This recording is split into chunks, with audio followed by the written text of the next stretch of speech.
Welcome, I'm Ramin and this is Anna, and together we built a camper van for us to travel in with our dogs. Join us in the process of converting this into this. Welcome back. After our maiden voyage around the Baltic Sea and a few weekend trips we had still in that autumn with Noor, we realized that there were some changes that we needed to do. And of course, we were in a bit of a time crunch before our trip around the Baltic Sea started, so there were things that were also left unfinished, intentionally unfinished. So then we created a list of everything that needs to be done. Unlike Kinging It, we didn't do a big man list. We just did a small man list on an A4, but it sure filled up fast. The first version of the list that you can see is from sometime in early December 2019. Then when we'll progress further, you'll see the next version is from May 2020. It already had quite a bit of stuff crossed out, but there were quite a few additions already to the list at that point of time. And then the final version, which is on the screen now, is then from sometime in late July in 2020, and it had everything then that we managed to get done and everything that spilled over into the next year or next season of work on Noor. The list is long. Honestly, at this point of time, I remember most of them, but some of the items I've written with such an unclear handwriting onto the list, and I've scratched them over, meaning that either they're done or then they were decided to be ignored, and I have no idea what they say. But without further ado, let's get on with the list and go through everything we did. The first thing that we started working on is finalizing the upholstery of the van. There were several places inside the living area in which we'd left the original metal showing, in some places even some insulation, and we wanted to hide all of that. We wanted that when you're in the living area you don't really see the metal of the van. So Anna got cracking with that.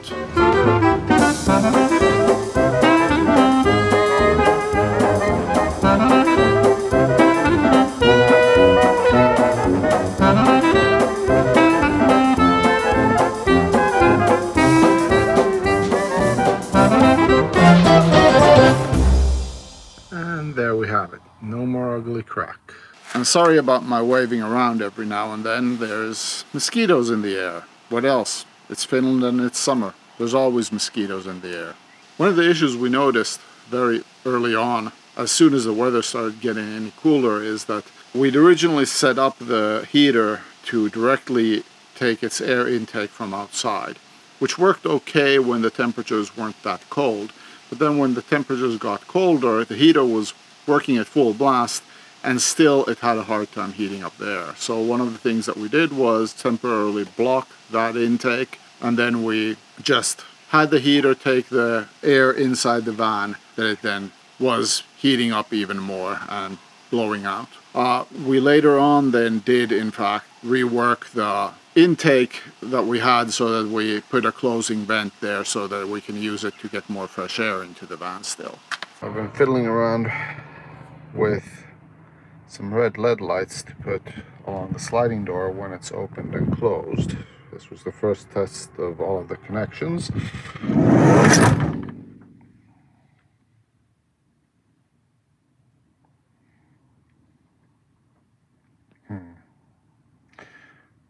Now I need to start wondering if there was some kind of timeout for when they turn off. And there is a timeout. So now they're off. And open the door and they're on. So success. Part who knows how many of lessons learned during the van build. Remember when taking measurements to take into account things that will be coming there. Measured this false floor space for rollout drawers before we built this door. And of course, we forgot that the door is going to come there. So now we have this situation, that we can only open this cabinet after we open the door. I mean, open this drawer. So today's project, fix it. And a couple of hours of work later, success. We also installed wheels under both of the drawers, so now they come out a bit easier. And of course we had a little help. Okay, we've gone through the changes we did to the drawers under the subfloor and the fixes that we needed to do there.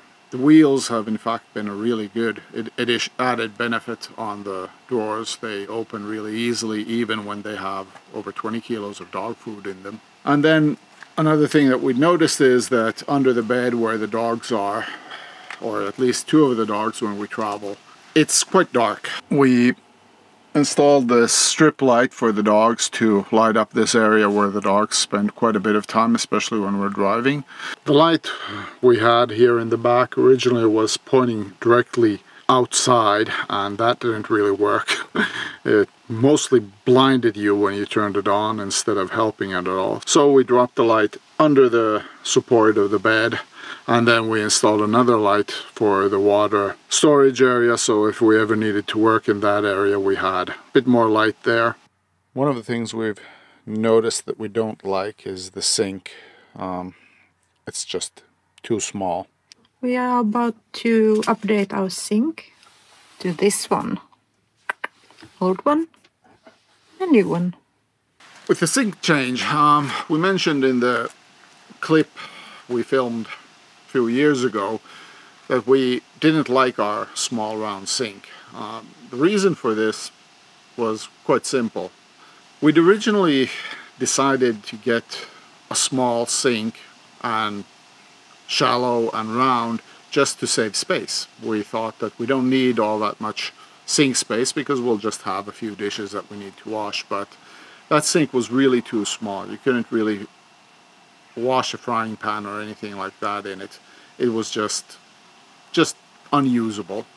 So we decided to get a better and bigger sink. We tried to save some effort and some work time by not taking the countertop off and doing everything outside of the van, but just left it there, partially because the tiles were kind of connected to the countertop. The countertop itself is very much tied to the structure of the drawer, of the whole kitchen cabinet and all of that. So we really didn't know how easy it would have been to take it off. But honestly, I'm not exactly sure if we saved time or not by not taking it off, because there was a lot of fiddling around that we ended up doing. One thing that's been a huge hassle through the whole van build project has been trying to find different pieces that fit together. So when we bought this bigger sink, this was listed as a compatible product, and as you can see, it really isn't compatible because it is way too small. Luckily, of course, in this case we had a really good supplier. All of these were ordered from Finland, so I contacted the supplier and got a new part in one day, which, knowing Finnish transportation and logistics things, is a small miracle. And at the same time that we were working on the sink, we changed several of the drawer mechanisms in the kitchen. I'll admit it, we'd skimped when we were originally buying it. We bought the cheapest drawers that we could, mechanisms that we could find, and they just didn't last, especially on the Polish country roads. So we'd broken several of them. We knew we had to replace them, so we bought high quality ones, and these ones have worked for 3 years without any issues now. And I'd also realized that we had a lot of unused space under our countertop slash swivel table there, and she decided to make a shelf and put it there. So now we have a little shelf under our table, which works really well. Here you can also see the way our water system is built up. So we have 4 25-liter water jugs. Originally we built it so that only one was hooked up to the pump. In 2020 we built it so that there was a Y splitter and we could hook 2 of them up. So we had 50 liters connected to the pump, and then we needed to just go and switch out some lids and get the other 50 liters usable. But what you see now is then a change we did even a bit later, so that all 4 water tanks are connected to each other and we generally don't need to do any swapping out. Tuossa on kaasugrilli, työvälineet. Kaasugrillille tulee hylly tähän penkin taakse. Kätevää. Vaihdettiin uusi lavuori. Täällä on sotkusta, mutta siivotaan pikkuhiljaa. We already mentioned the mosquitoes in Finnish summer, so we had to make some mosquito nets for the van to prevent them from coming in when we want to keep the doors open. And this is a glorious moment. Due to a change in the law, we're no longer required to have this sign in the back of the car, and we in fact can drive faster than 100 kilometers per hour also. And 15 minutes later, it's finally gone. I've already mentioned that I'm a firefighter, and Anna has a background as a firefighter as well. So safety has been an important factor that we've kept in mind all throughout the build process. We saw this fire suppression system in CombiLife's build of Boomerang and immediately decided that we need one as well.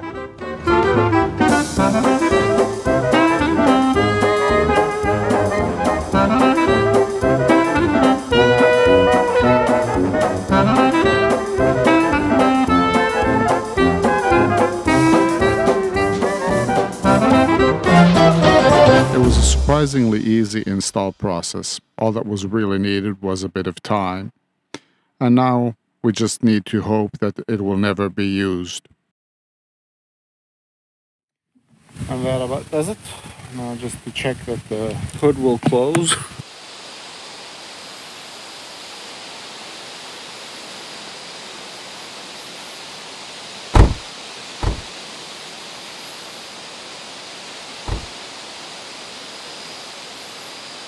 And then under our drying towels, you can see this backrest that we did also for the dogs, which also means that we got rid of, if you've noticed in the earlier videos, there's some signs of a bit of a garage divider going on.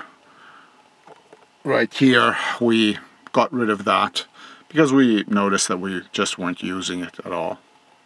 Right here behind me, right over here, you'll also see that when we took apart the garage, we needed to build a bit of a dividing wall from the water containers into the area where the dogs were now allowed to go in. So we used a bit of the old wood from Anna's great-grandparents' barn to make that dividing wall there. One would think that we'd be happy with the bench we had, but the dogs kept hogging our space. There wasn't enough space for the 2 of us and 1 or 2 dogs on the bench, so we decided to tear down the bench and rebuild a new one. And let's see what we'll get. This is pretty much the frame we've got now. Now we're going to model in the sliding system for the fridge, and after that we get to start building the rest of the lock the frame in place and continue with the build.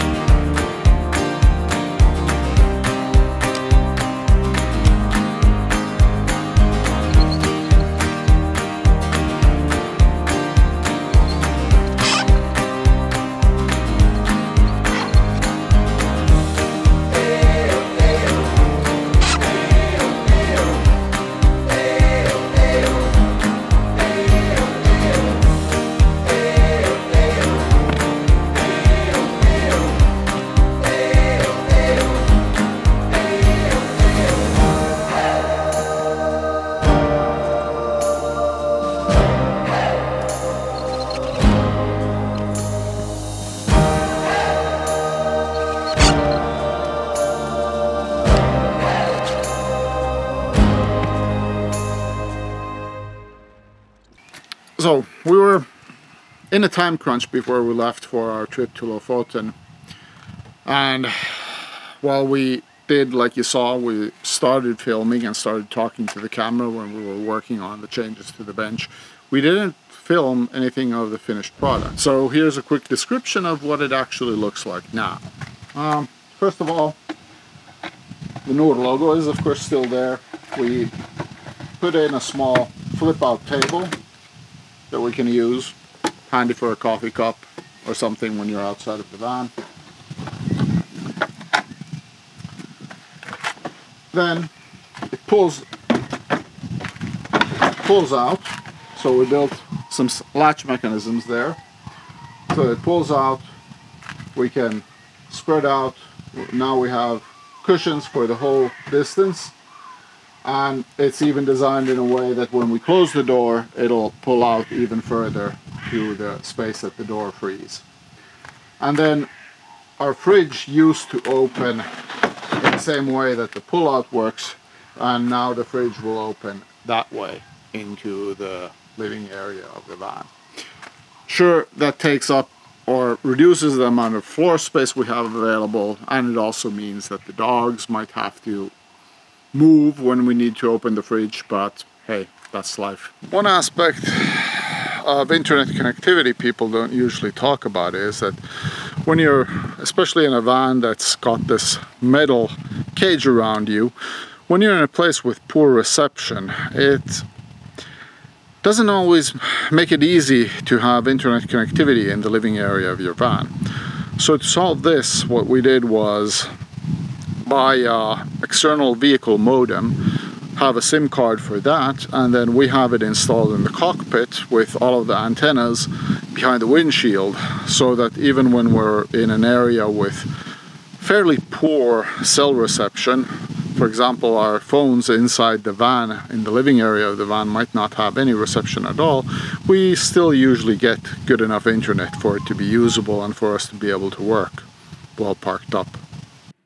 If you've ever seen the controls that the diesel heaters from Planner come with, you know that the user interface is absolutely horrendous. We'd originally bought a slightly better version, which was still pretty much impossible to use. So we ended up splurging and buying this best of line version, and now at least it's usable and intuitive enough that we don't need the manual every time we're using it. One of the challenges of van life in Finland is that the summers are, sure, they're sunny and light, and there's light all through the night. But then when autumn comes, and let alone winter, it starts getting really, really dark. So we realized that we need a bit better reversing lights. And since we'd already built up everything and we couldn't rewire things or put extra LED lights on top of over the doors, what I've figured out was that the hitch, right next to the hitch, there was space for me to install an extra light that's now hooked up to the reversing lights, so that whenever we put the van in reverse, that LED light turns on and lights up the area where we're backing up in. Very useful.